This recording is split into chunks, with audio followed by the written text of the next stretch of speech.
Okay guys, we're going to talk about inbound marketing. What is inbound marketing and what are some of the most important aspects of a working inbound marketing strategy? So we're just going to get my slides up. So my name is Kieran Flanagan. I'll tell you a quick story beforehand in terms of my background and how I kind of got into inbound marketing. So I started marketing. I was a search marketer in this thing called SEO that no one thinks works anymore. It's kind of getting the same reputation that PR had when I first got into marketing 5 years ago. And I kind of found my way into marketing through SEO. I led search teams. I went to work for a big SaaS company. You guys might know them. They're Salesforce.com. And I worked as their European search manager. And I was given an annual metric to hit, like all good marketers. I had a traffic metric to hit and I had a leads metric to hit. And I kind of looked at everything I could do over the course of 12 months to hit that metric and figured that all I could really do was just about hit it by the tools that I had. Like with the content we have and all the different things I could actually do, I could probably just about hit that tactic. And I've never really been that interested in just hitting metrics.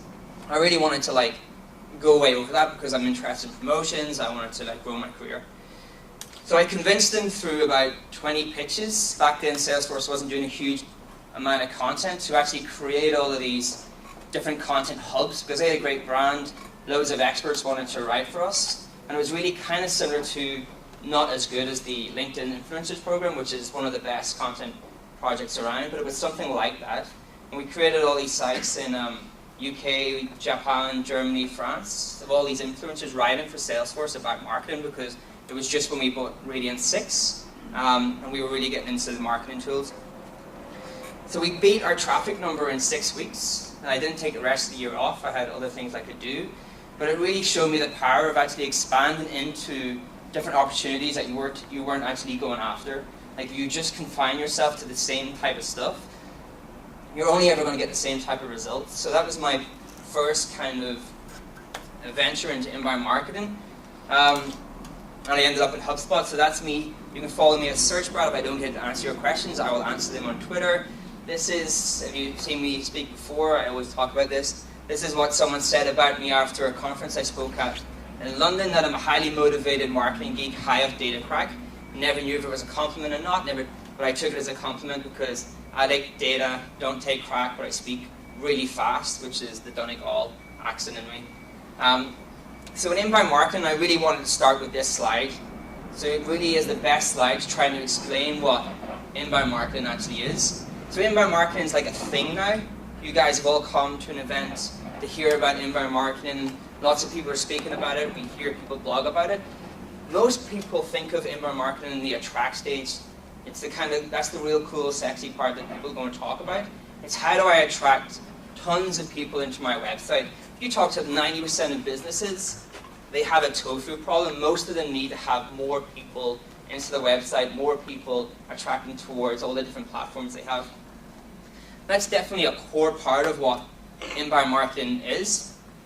But inbound marketing is actually a full funnel life cycle methodology. So it's not how do I attract more people into my funnel, it's how do I attract the right type of people into my funnel that will actually convert into leads that our salespeople actually want to talk to because they're the right type of people for my salespeople to be actually talking to. And these leads are going to convert into customers at a higher rate because again they're the right type of people to have in our funnel, they're interested in our product. And as we talked about earlier on, as Michael did, the delight stage, how do I delight these people and turn them into promoters for my brand? It's a really important part. So HubSpot have an inbound marketing team that actually manage this part of the funnel right up until the point someone becomes a customer. But we have a whole other inbound marketing team that just works on the delight stage, and they're measured by churn. How many customers actually stick around? How many customers become successful? What is the app usage? How many different parts of the app are they using? Because we know if they use more parts of the app, they're going to be more successful and they're going to stick around for longer.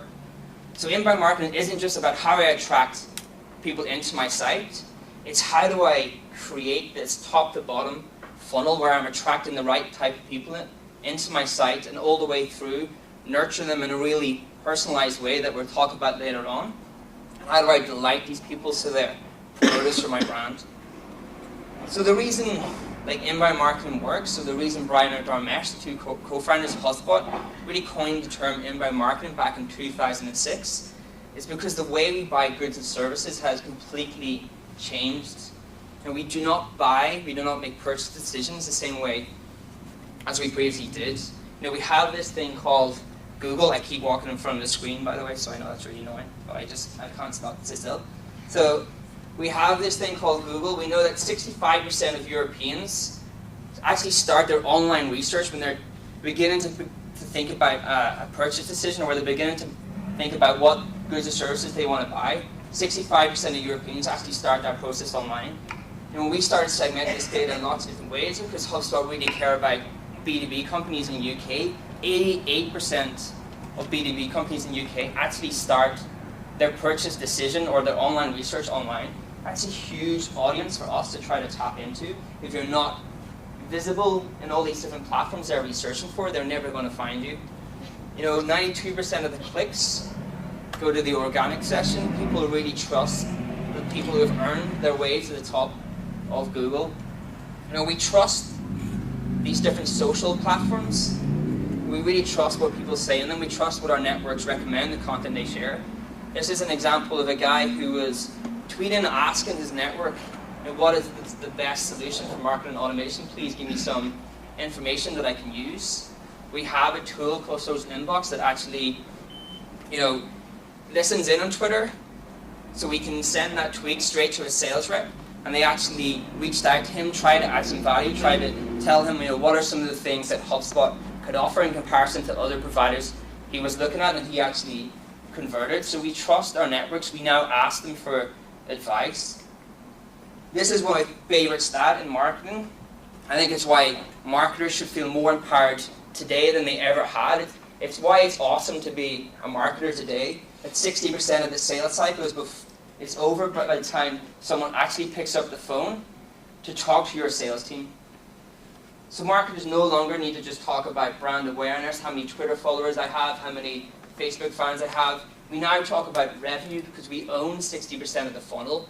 The conversations I have are probably a lot different than the marketer had 5 years ago. My team and me, we talk to the VP of sales, we talk to the sales director, we talk to the MD, we talk about revenue. We don't sit there talking about brand awareness. We talk about real revenue, how our marketing helping to impact our numbers.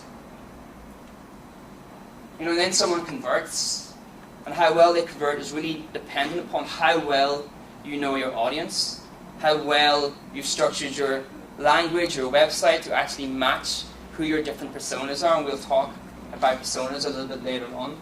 And again, we mentioned retention earlier on. If you think back to the funnel I showed, the delight stage, it actually costs 5 times more to acquire a customer than it does to actually retain a customer. And that's why we have a whole inbound marketing team who are dedicated to trying to make sure our customers have great experiences, are happy, successful, and they actually stick around for HubSpot for longer. So the difference today is that the consumer is in total control of the buying cycle. They choose where, when, and how to engage with brands. They can turn them off if they want. They can choose to seek out the things that they're doing if they want. And for us, we're trying to figure out how we can be brands that don't constantly interrupt what those people are doing online, leave a bad impression on them, but how we can be a brand that actually these people want to consume. Over the next couple of years, you're going to hear a lot about content brands, and that's what we're calling these brands, where we produce really valuable content that their consumers actually seek out to download, to engage with. If you think about that, at the end of the day, they're trying to sell them a product or service, but it's those consumers who come looking for them because they're producing really valuable content. So that's kind of the introduction to inbound marketing. It's really the art of persona-driven marketing across the entire funnel. So if someone tells you they're doing inbound marketing, then they're really only thinking about that attract stage, and they're really not doing inbound marketing because it's all the way through the funnel to the point of customer and beyond. So that's the introduction. So the next part I'm going to go through is what are some of the core characteristics of companies who do inbound marketing? What are some of the core things they get right? What are some of the things that HubSpot have done really well since 2006. It has allowed us to, we generate over 30 million visits a month. We're a B2B company. At the end of the day, we sell software. If you think about that playbook 5-10 years ago, we would have typically turned up at trade shows, done some paid advertising, done some cold calling. Now we have 30 million people seeking out our content each and every month. We have customers who are really successful, and these are some of the things that they all do in common, some of the things that they've got right. So the first one is be relevant, and it's really all around, do you know your audience? Like, do you truly understand the people that you're marketing to? So a really great inbound marketer understands his individual personas, who these people are, and what are some of the things they can do to not only attract them, but add value to them. So we do this report every year. Has anyone ever downloaded our State of Inbound Marketing report? A couple. So we did this last year, the first European version of this. This doesn't, 23% doesn't look impressive, but it was a top goal of marketers who were doing inbound marketing.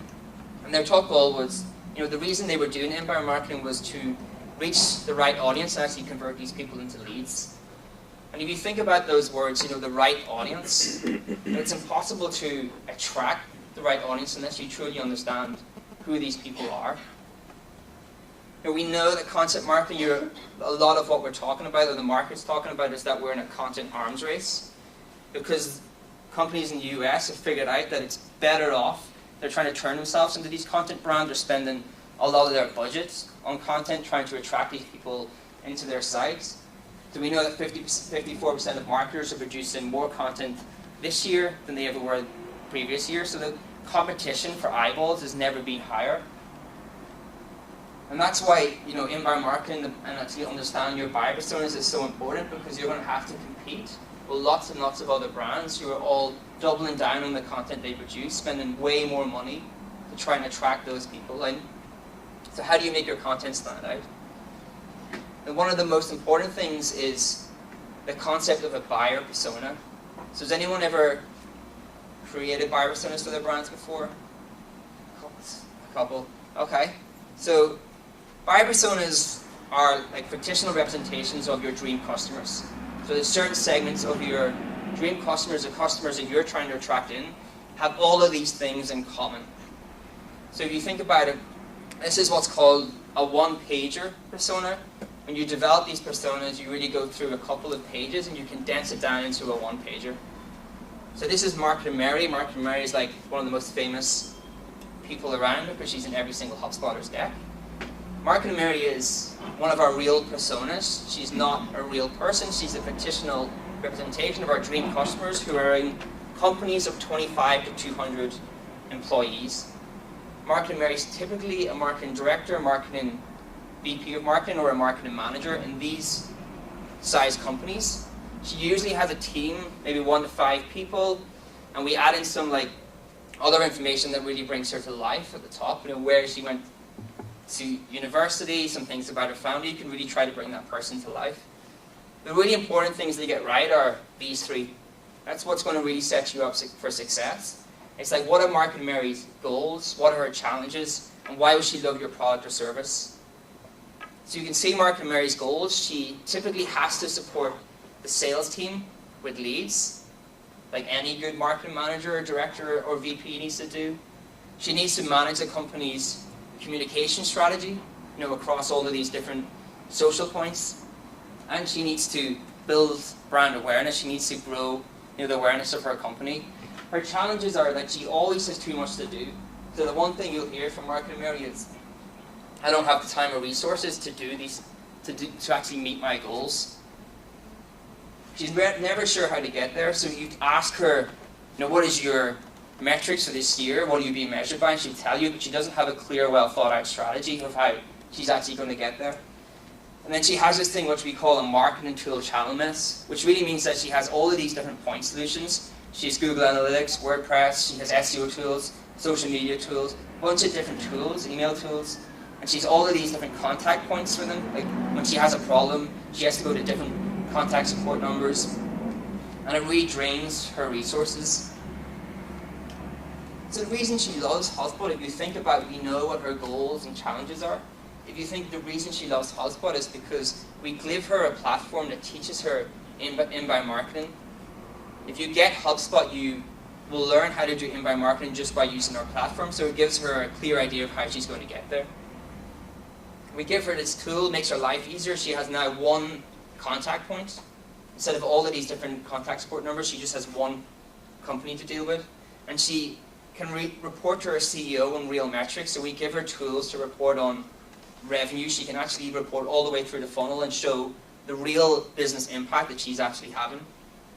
So in HubSpot, we understand all of our marketing areas, what their goals, challenges are, and we understand why they'll love our product and service, which really is going to help us market to them more effectively. So when you go through personas could be a whole workshop unto themselves. You can do a whole day of personas, but they're actually one of the easiest things to get started with. So in terms of personas, the first thing you want to know is know what to ask. We have this thing called a persona profile checklist. Everyone's is going to be different. If you're in a B2C company or a different industry, you're going to have different questions that you want to know about the people you're marketing to.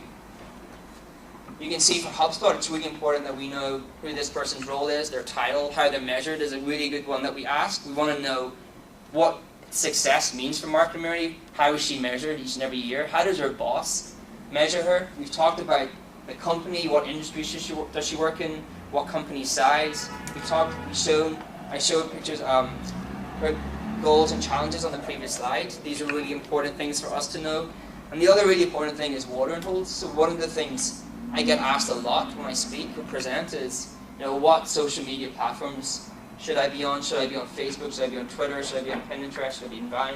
The list goes on. It really only matters where your personas are engaged, what platforms they're engaged with, where they're actually going to get content. That's where you should be. And we can have some personal background and shopping preferences. But if you can figure out the questions you need to know about your individual personas, and answer them accurately, and you're going to have a far better chance of figuring out how you can actually market to them, how you can make yourself visible to them, how you can produce content that they're actually going to really love. The second part is knowing who to ask this information from. So where do I actually get this information from my personas? I have a fair idea of the questions I need to ask. Where do I get the information to answer them? Again, there's tons of places you can get information. These are just some of the best ones. The easiest way to do this is just to ask your customer database, your leads database, your prospects database. Everyone has customers. If they're in business, so just create a survey and actually email them. It's one of the easiest ways to get back tons of information to actually improve your marketing really fast. So I'll give you an example of what we did recently. We actually changed our content strategy for Marketing Mary based upon survey data we got back. So we surveyed all of our Marketing Marys because we noticed engagement was dropping off in terms of the content we were delivering to her. And we found out that she couldn't keep up with all of the ebooks we were giving her. She didn't have enough time to consume them all. So we switched to doing some ebooks, some templates, all of these different formats, and the engagement levels went through the roof. The reason that is because we actually asked them and used that real world data to influence the things that we were doing. So customer surveys is a really great way to get back this data. SurveyMonkey have this really interesting tool called SurveyMonkey Audience. They have an international version. This is happening a lot more now. Google have a version of this, but it's really, you can create surveys, and just like you can have display ads across all of these different ad networks, you can create surveys and put them across all of these different sites, and you pay per submit. So each time someone fills out the survey and gives you some information, you actually have to just pay for that, same as pay-per-click. This is a great way to get back information really quickly. You can segment it by different industry. There's a tool called Surveil, where you can add to your website. You can ask one question, and people will give you information back. Always be looking for, how do I get real-world information back from the people I'm trying to target. Don't continually make assumptions. Figure out how you can actually validate those assumptions. So you can add this little survey to your website, ask a question, get some information back on the people you're actually marketing to. Google Analytics is a free analytics tool. It does some really great stuff for people who are looking to figure out all these top of the funnel metrics. a lot harder to use when you actually want to report on things like leads and customers.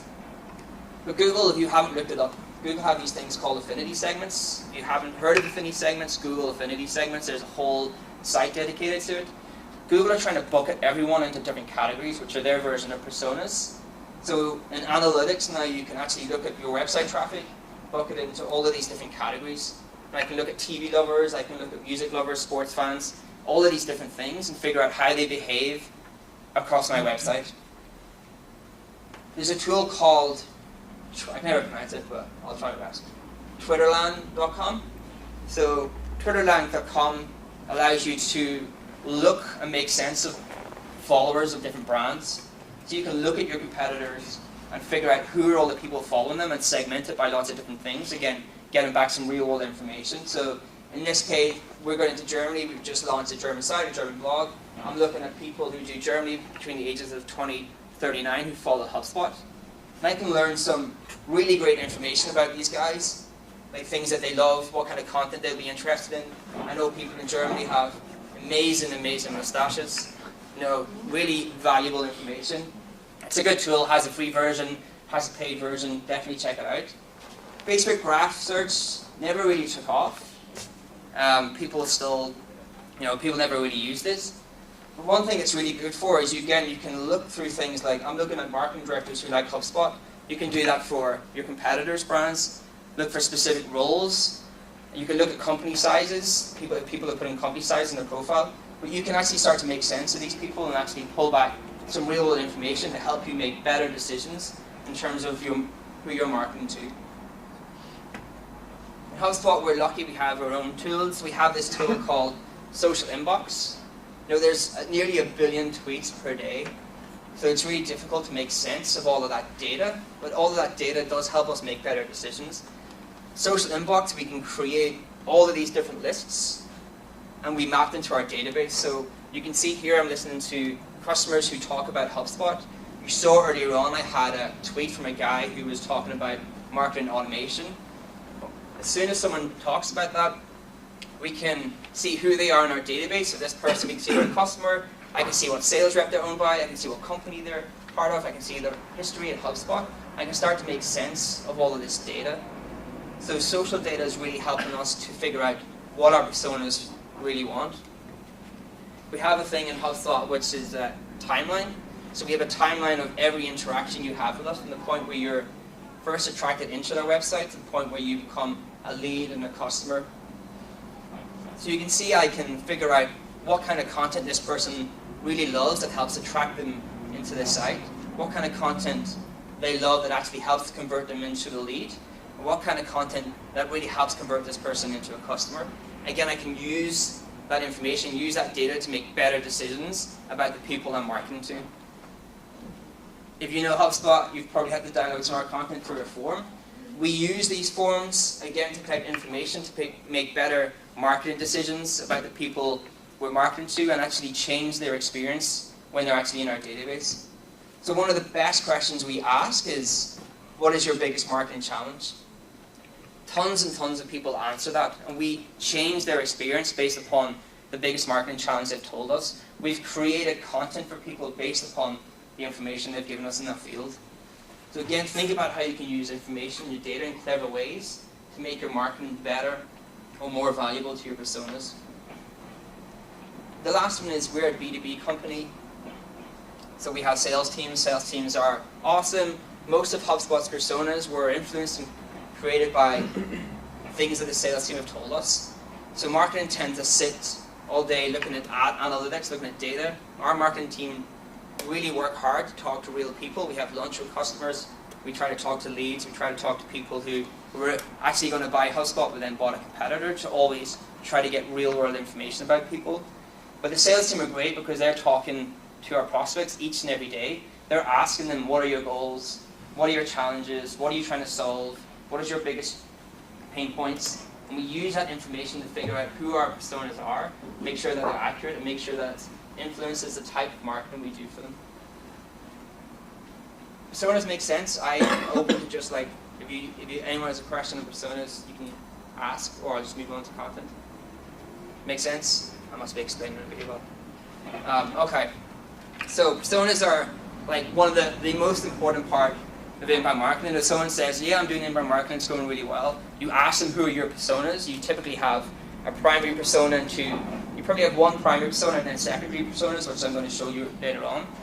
But if they don't have personas, then it's debatable if they're doing inbound marketing. Okay, the second part of this is content. If you have all these personas, how do you start to become this content brand? How do you start to create content to attract these people into your site? For Marcus Sheridan, I'll give you a quick introduction to Marcus Sheridan. He's at Twitter at the Sales Line. Do follow him if you're interested in inbound marketing. He, back in 2007, was one of the first HubSpot customers. He sold swimming pools in the US. His company was doing okay, not that great. And he did something really smart when he bought HubSpot. He didn't have a ton of resources. One of the common questions I get is like, how many resources do I need to get started? What he did was he took the 30 most common frequently asked questions his customers would ask, and he created a year's worth of content around that, around all of those different questions, all of this content in lots of different formats.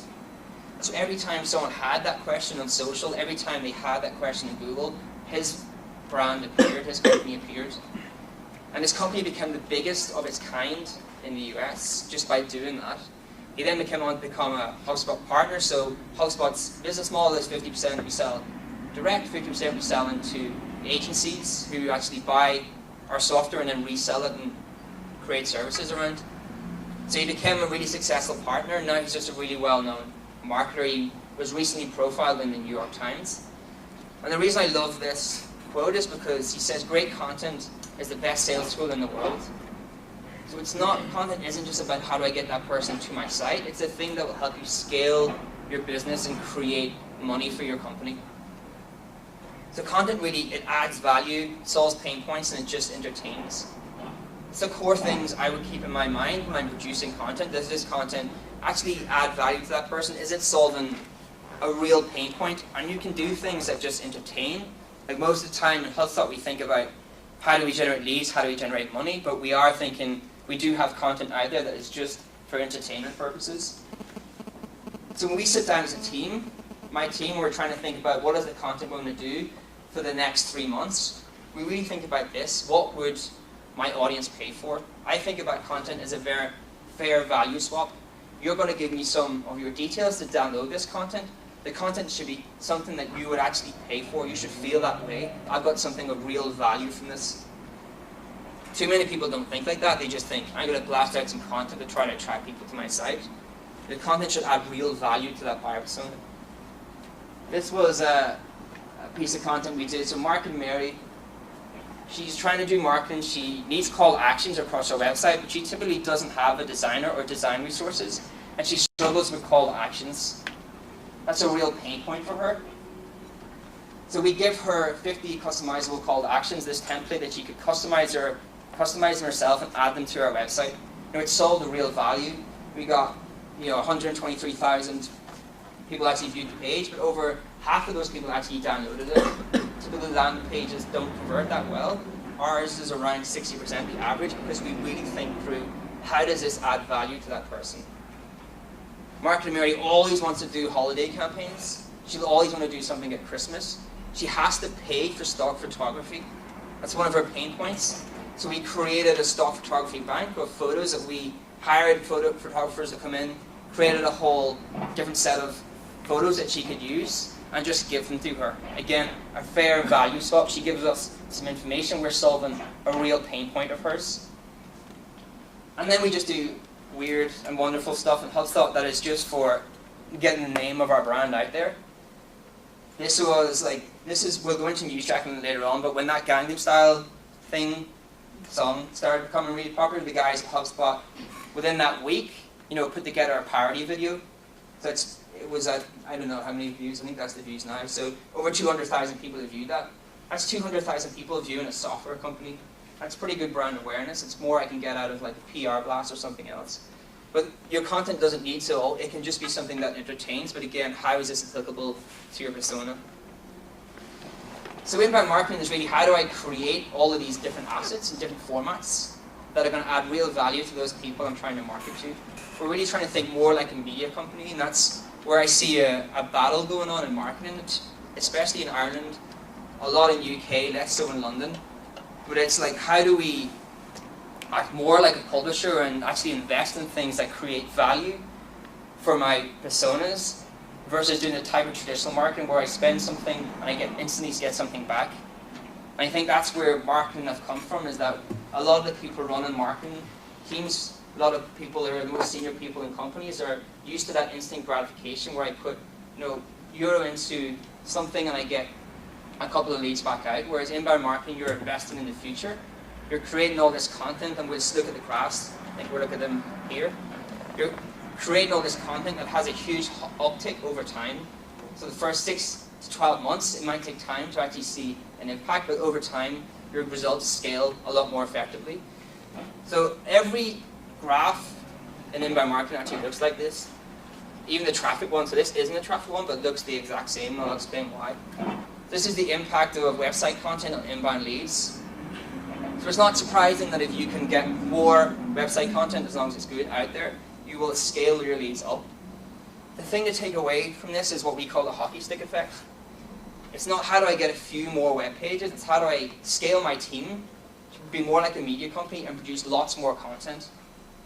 Because inbound marketing works by the fact that you keep putting more things out there of value, and that will produce more organic traffic, more leads month on month. And if you keep doing more of that, you'll see your results start to scale. The same thing happens for your blog. It's not how do I get 1, 2 more blog posts, it's how do I create a media team that allows me to scale so I can see that huge hockey stick effect in my marketing.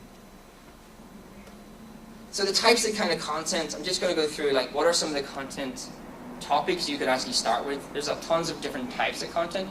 Typically these are the best 5 to actually produce a good content marketing strategy from and start producing content in lots of different formats for these people. They all have plus points and negative points, or they all have plus points. So these things across the top are the type of things that they can deliver. So curated content is, think of curated content like the best tweets for my industry for a given week, the best slide shares for my industry for a given week, the best blog posts for my industry for a given week. You're not producing content yourself, you're curating it from around the web and repackaging it for your personas. Typically really good for short-term traffic, long-term traffic, and virality. And you think, well, curated content, how is that going to help me scale? It doesn't sound like much work, but it doesn't sound that interesting. So has anyone heard of Upworthy? Oh, cool. Usually no, so that's cool. It's going to be easier to explain. So Upworthy are the fastest media growing company side of last year. They up to around 9 million visits. I don't know what the traffic's like since Google changed their organic newsfeed, which was actually because of Upworthy. But all they do, this is their unique content. So they have an editorial team who scan real social feeds in real time and repackage visual content. And what they've learned is how to create clickbait type, really clickable headings for Facebook. That was kind of their business tactic, is like how do we repackage stuff and make it go viral on Facebook, which is why Facebook kind of shut them down with their recent changes. But that's how you curate content in a really effective way. They've scaled their business massively, so it can work. Leadership content is really good for audience quality, virality. If you think about audience quality, so leadership content helps you attract an audience who believe in the things that you believe in. If you think back in 2006, HubSpot created a lot of content on why outbound marketing is becoming less effective. The type of people we attracted to us are marketers who thought the same. We're not seeing the same type of results that they used to from outbound marketing. I mentioned this earlier on. LinkedIn have a great example of thought leadership type content, which is just a great example of content where they just get really amazing people to write for them and attract their audience over to LinkedIn. It's called the influencer site. How to post is kind of where HubSpot managed to scale in the early days. We taught marketers, marketing Marys predominantly, how to do marketing. So it's really great for long-term traffic. This is where you really get that hockey stick effect because people always want to know how to do things. They're trying to figure stuff out themselves. So it's continually driving traffic, driving leads. And it's really great for audience quality because you're teaching marketers how to actually do things. Marketers who are actually interested in our product and our services. Obviously, it differs for whatever industry you're in. So that's where we started out. We now do about 6 blog posts a day plus a bunch of offers, so we do all different kinds of content, but we predominantly did how-to posts in the early days. You can see the trend for how-to, like people do not want to go ask their friends anymore, they actually want to figure this stuff out themselves, so they continue looking online, like how do I do this, how do I do that. Newsjacking, I kind of mentioned earlier on, which was the Gangnam Style video. It's how do I take a story in my industry, how do I ride that wave? So it's typically good for short-term traffic and virality, and the reason it's short-term traffic is because you've got a story breaking in your industry here, you want to be the first one out the gate to cover that story. And then when analysts and people come online to look for news on that, you're the first person they see. So HubSpot do this for things like Facebook. So the Facebook conference, they typically change their platform, changes things for a lot of marketers. Our content team will sit up overnight. And I don't just say that, I actually mean they'd sit up overnight, about 6 a.m. in the morning, and they'll create a bunch of different content of what that means to marketers. The next day, everyone comes online, looks for that content, and we're the first person they'll see. And then lists, which is like, why do lists work? It's the big thing in content marketing at the moment that no one can figure out why lists still work, but they still do work. I don't have a good answer. I'll be interested if someone wants to put their hand up at the end and tell me why they think lists work.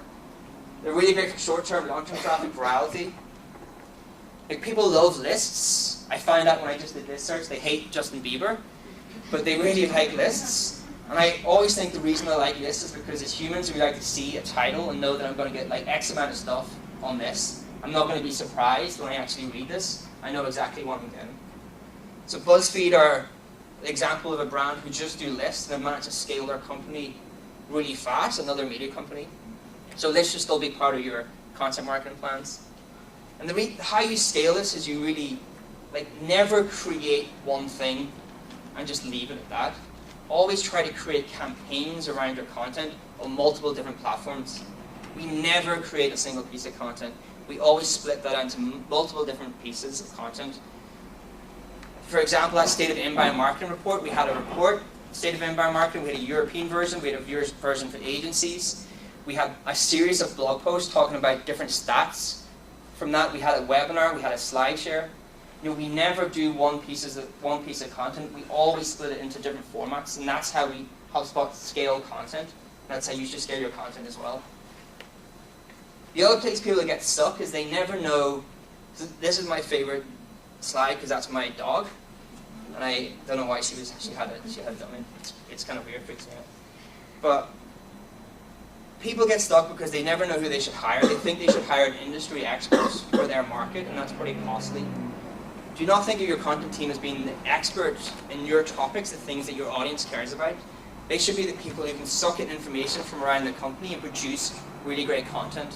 The content team can sit with your CEO, can sit with your sales team, can sit with your developers. Whoever in your company has that information, they can take that and actually produce valuable content. So don't get stuck thinking about, I have to hire a really expensive industry expert. Think about, how do I hire a content person who can suck in information from conferences from my company and produce things of value. And going back to those different hockey stick effects, the reason this works is really because of this stat. So everyone gets measured in HubSpot by lead metrics. Our blog team had one. On any given month, so for June, 70% of the leads we create through our blog will be from old articles, not things that we've done this month. The things we do this month will have some impact, but over the long term, they'll have a greater impact. And that's the way inbound marketing works, is because you're creating all these things that have long-term value. They don't get turned off as soon as your budget gets cut. And that's why you get that hockey stick effect. And the last part of this, let me just check. Okay, so the last part of this is, how do I use the context that I have about those different personas to create a more personalized experience to get them, so when I've attracted them into my site, how do I actually turn them into customers? So context is, how do I use the information I have about people to create something really relevant to them. Think about Facebook, the way they use their context to show you the right ads. Think about Pandora, the radio app. The best version is really Amazon. Amazon have personalized algorithms to make sure that you get the right content. So when Brian Flanagan, one of our co-founders, is on Amazon, the type of things he sees are going to be different from all of yous. He's interested in, he's an ex-VC, he's interested in Grateful Dead, he's interested in Boston Red Sox. So the types of books he gets suggested by Amazon are going to be completely different from your experience at Amazon. And that's how you use context to make something more personalized for each individual. So Mark and Mary's back. Let me see next slide. Okay. Mark and Mary's back, and she has a question around, like, how does she structure her marketing team? So she's trying to figure out, how do I actually structure my marketing team? And you'll see, luckily, we wrote a post and a slideshare all around that subject because we understand who Mark and Mary is. We know that's one of her questions. She'll come in on that blog post, and the types of things she'll see down here, she'll see a call to action which is relatable to the things she's reading about. Our call to actions are smart call to actions. They change based upon the data that we have about you. So that call to action will be different from, it might differ depending on where you are in our database or who you are in our database. So Mark and Mary see this because she's interested in teamwork. She's new to our database. She really loves that topic. So we can easily export all of the Mark and Marys who are interested in teamwork, who have downloaded that ebook all around teamwork, and actually send them a whole follow-up campaign which is totally personalized towards them. If she comes back and reads blog posts again, she's not going to see the same offer. The next thing she's going to see is this thing we call an inbound marketing assessment. So think about that journey. She's new in to our website, she's reading a blog post. We show her an ebook, she downloads it. She comes back and she reads our blog post, she's more qualified. So now we want to actually give her a different call to action because she's been through that process. It's the same blog post, but the call to action changes. And I'll actually ask her, do you want to talk to one of our sales team? And they can give you some information about how to make your marketing better. So again, we're using the context we have about her to change her experience. The next follow-up she'll get, because we know she's interested in MoFu stuff, that we figured that out with the type of content that she's actually reading. So she gets a follow-up to go onto this webinar, which is all around how she nurtures her leads with HubSpot. So again, think about that process. She's come in, she's a new lead, or a new visitor, she's never downloaded anything from HubSpot before. She's reading about teamwork, she downloads an ebook all about that, she comes back to the blog, she sees totally different call to actions because she's more qualified, and she gets another follow-up email based upon the content that she's downloaded, which is all around middle funnel tools, because they're the type of things that she's been asking about. They're the type of things that she's been downloading in our, in terms of the content. And then we send the sales an alert with all of this information. So go back to marketing own 60% of the funnel. We want to make sure that all of the information that we've collected and educated and nurtured her through that 60% is at the sales guy's hands. So when they do pick up the call to actually have a conversation with her, they have all of this information. They're armed with that information because that call needs to be a really good call, because if she's 60% away through the education process, she's probably already aware of the type of things she actually wants to solve for. She's already aware of the type of options she has. And then if she came back and she was a customer, we don't want to try to get her to keep downloading stuff. We want to make sure she's downloading stuff that helps her makes customers successful. So she's going to see a thing around our inbound event in Boston, because we have a whole track dedicated to how customers can be more successful with HubSpot. So she's reading the same blog post, but again, the call to action is changed based on who she is in the database. And that's how we delight our customers. Oh, I'm finished. Awesome. Do we have time for questions? Right? Do you want to do questions at the end? I think, why don't we take a time to do some questions now? Okay. I'd say we can do it and we'll cover back again, yes? Yes.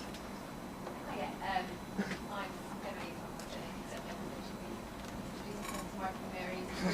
Apart from her MBA, of course, you mentioned about the types of content, and you mentioned that LinkedIn influencers just been on these guys. Do you have any thoughts on why they moved away from LinkedIn experts, which is more about how to Q&A deal?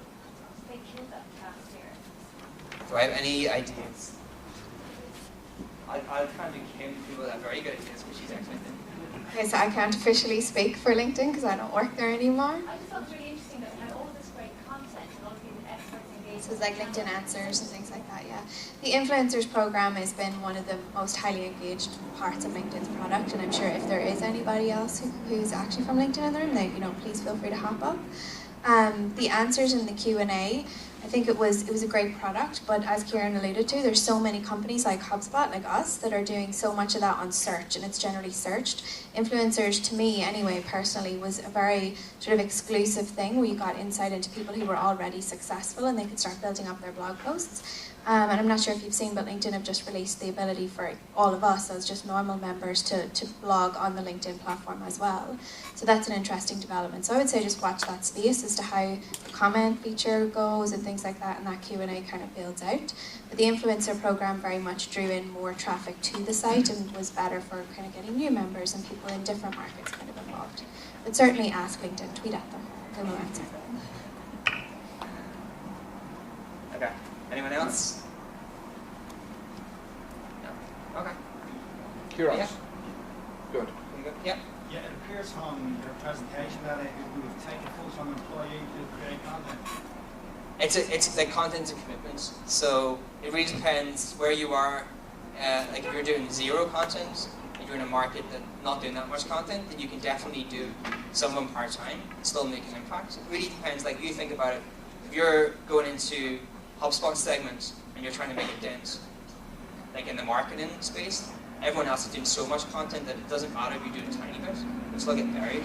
It's very industry specific, but so it really depends what industry you're in terms of how much resources you need. But you can definitely make an impact in certain segments, which is like someone who's doing it part-time. And you can use an agency. Content creation is pretty valuable for all your employees, regardless of what their role is. Yeah, so the really interesting thing about HubSpot is like we produce in excess of 6 blog posts a day, multiple content offers a day. Our content team is 6 or 7 people. Everyone in our company produces content. I produce content, Kim produces content, all my team produce content, the sales team produce content, the services team produce content. Everyone produces content, and that's how we grew up as a brand. That content is the thing that drives the company. It's not thought of as a nice thing to do. It's thought of that's what's going to make our company more successful. If we ever IPO, that's what will make our stock price go up. So that's how much we value content. I think that's one of the things that I would instill on companies is to not think about content as like this thing that gets done if we have enough time, to make it part of everyone's remit and make them understand why it's important. Right? It's a really good exercise for people to analyse what they're doing every day and writing that content and rethinking it. Yeah, totally agree. If I can bring the debate a little more on the product aspects rather than the concept.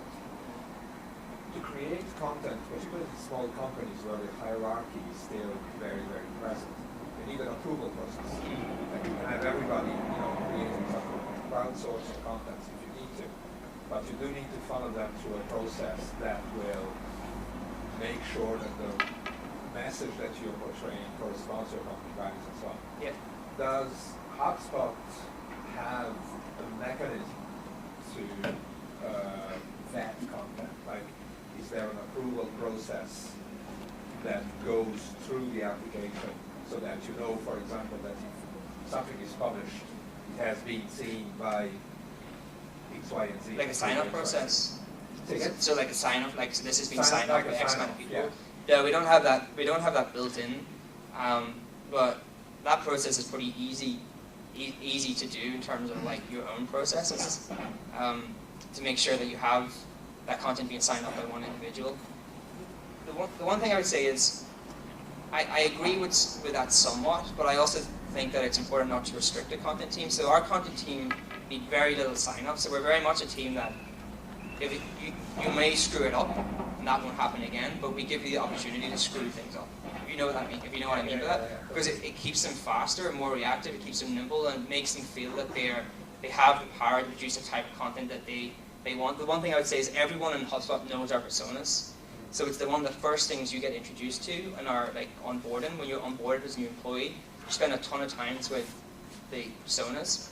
The content team will definitely go through a process where they're learning how to do content and go through a sign-off process. So like initially they'll make sure the editorial team make sure they're creating content in the right way, but after that they're really allowed to just screw things up if they screw things up.